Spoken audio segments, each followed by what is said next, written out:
नमस्कार। स्वागत है आपका सीखने की कहानी में, जहां हम इतिहास से सीखते हैं ताकि भविष्य में सफल हो सकें। आज की कहानी इतिहास की सबसे महंगी हंसी के बारे में है। एक ऐसी हंसी जिसने $1 अरब की कंपनी को दिवालिया बना दिया। हम बात कर रहे हैं ब्लॉकबस्टर की। साल 2000 की बात है।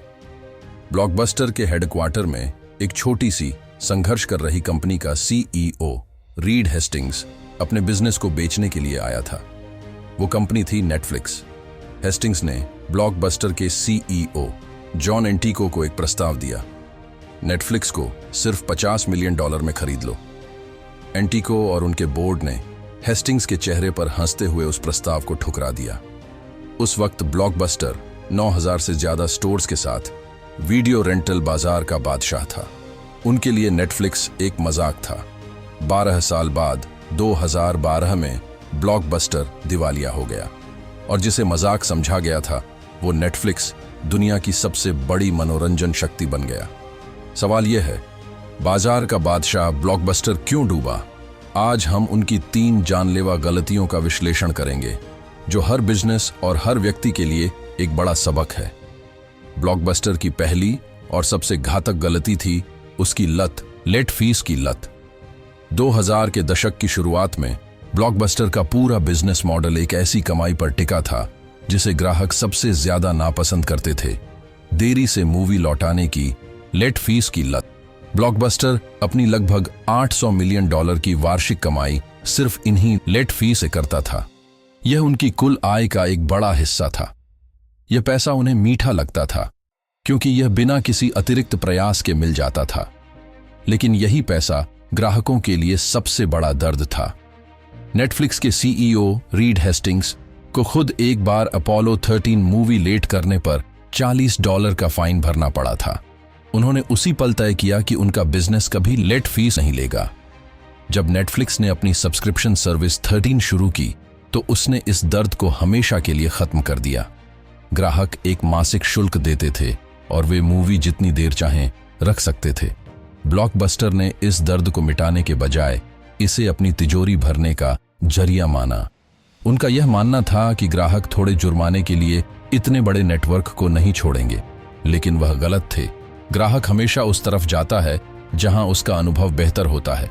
ब्लॉकबस्टर ने अपनी सबसे बड़ी ताकत लेट फीस को अपनी सबसे बड़ी कमजोरी बना लिया। ब्लॉकबस्टर की दूसरी गलती थी अहंकार और बाजार को पढ़ने में असफलता। नेटफ्लिक्स के शुरुआती सालों में ब्लॉकबस्टर को कई बार मौका मिला कि वह अपने मॉडल को बदल ले।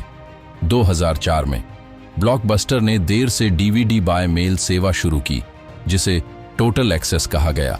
यह कुछ हद तक सफल भी हुई, लेकिन तब तक बहुत देर हो चुकी थी। वे हमेशा नेटफ्लिक्स से एक कदम पीछे थे।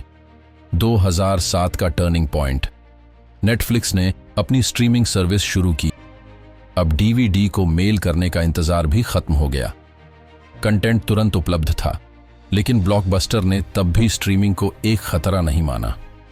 उनके CEO जिम कीज ने 2008 में सार्वजनिक रूप से कहा था, मुझे यह भ्रम है कि हर कोई नेटफ्लिक्स के बारे में क्यों इतना उत्सुक है। नेटफ्लिक्स के पास ऐसा कुछ नहीं है जो हम नहीं कर सकते।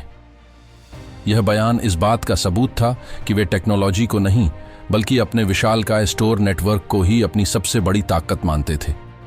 वे अपने $1 अरब के कर्ज के बोझ तले भी दबे थे, जिसने उन्हें इनोवेशन करने से रोका। उनके अनुसार ब्लॉकबस्टर एक रिटेल कंपनी थी, न कि टेक्नोलॉजी कंपनी। इसी सोच ने उन्हें खत्म कर दिया। नेटफ्लिक्स ने यह समझ लिया था कि वह एक टेक्नोलॉजी कंपनी है जो मनोरंजन डिलीवर करती है। ब्लॉकबस्टर की कहानी का सबसे बड़ा सबक यह नहीं है कि डिजिटल आता है, बल्कि यह है कि कस्टमर एक्सपीरियंस और नवाचार हमेशा जीतते हैं। सबक नंबर 1, पुरानी सफलता को खत्म करने का साहस। ब्लॉकबस्टर अपनी लेट फीस की कमाई को खोने से डर गया। अगर वह 2000 में हेस्टिंग्स का प्रस्ताव स्वीकार कर लेता या 2004 में तेजी से लेट फीस को खत्म कर देता, तो वह आज भी बाजार का लीडर होता। आपको हमेशा अपनी कमाई के उस हिस्से को खत्म करने के लिए तैयार रहना चाहिए जो आपके ग्राहक को तकलीफ देता है। इसे कैनिबलाइजेशन कहते हैं, अपने ही पुराने बिजनेस को खाना ताकि कोई और उसे न खा सके। ब्लॉकबस्टर इस डर से मर गया। सबक नंबर 2, डेटा को समझें। नेटफ्लिक्स ने ग्राहक डेटा का उपयोग किया। उन्हें पता था कि ग्राहक कौन सी मूवी सबसे ज्यादा देख रहे हैं और वे क्या चाहते हैं। ब्लॉकबस्टर स्टोर मैनेजर के अनुमानों पर निर्भर था। डेटा पर भरोसा न करना ब्लॉकबस्टर की हार का एक बड़ा कारण बना।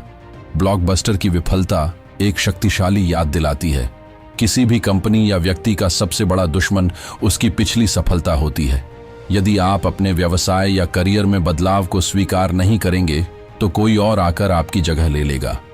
आज का सबक, अपने जीवन में हमेशा यह सवाल पूछें, वो कौन सी चीज है जो मेरे वर्तमान मुनाफे को खत्म कर सकती है लेकिन भविष्य का दरवाजा खोलेगी। उस चीज को अपनाएं। अगर आपको यह कहानी पसंद आई तो चैनल को सब्सक्राइब करें और सफलता की अपनी कहानी लिखने के लिए तैयार हो जाए। धन्यवाद।